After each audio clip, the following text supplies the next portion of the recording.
क्या तुम लोगों का इंजन भी बार बार ओवरहीट हो रहा है और तुम्हारे मीटर कंसोल पे कोई भी टेम्परेचर की वार्निंग नहीं आ रही है, लेकिन बार बार इंजन का फैन ऑन हो जाता है?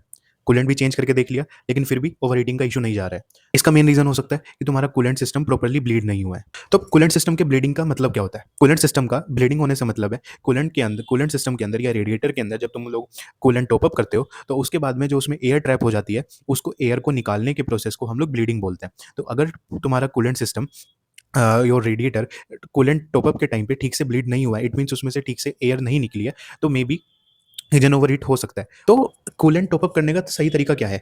मेजरली मैकेनिक्स या नॉर्मल लोकल शॉप्स पे जो भी लोग कूलेंट टॉपअप करते हैं, एक मेजर स्टेप भूल जाते हैं कूलेंट टॉपअप करने के, और उसकी जो वॉल्व होती है, जो रेडिएटर की वॉल्व होती है, उसको बंद करने के बीच में एक छोटा सा एक प्रोसेस फॉलो करना होता है, लेकिन ज़्यादातर लोग फॉलो नहीं करते हैं और हम लोग भी मिस कर देते हैं। तो उससे क्या होता है कि इंजन में ओवरहीट होने का इशू। तो इस एयर बबल्स को निकालने के लिए बेसिकली क्या होता है कि जब हम लोग कूलेंट टॉप अप कर देते हैं रेडिएटर में, तो उसके बाद एकदम से वो कैप बंद नहीं करना होता है।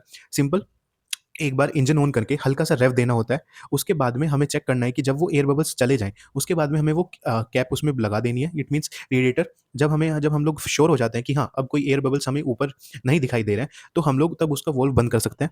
तो ये इट मीन्स कि उसमें प्रॉपर्ली रेडिएटर से हवा निकल चुकी है, प्रॉपर्ली ब्लीड हो चुका है। तो अब हमारा जो कूलेंट है वो अच्छे से इंजन में फ्लो होने के लिए रेडी है। तो अब आप लोग उसके ऊपर की कैप बंद कर सकते हो। तो this is the proper process to top up the coolant. तो अगली बार जब भी सर्विस स्टेशन जाते हो या किसी भी मैकेनिक से अपना कूलेंट टॉप अप कराते हो, तो इस चीज़ का ध्यान रखना। So this is part 6 for bike maintenance series. Follow me for more amazing content and तब तक के लिए राइड रिस्पॉन्सिबली।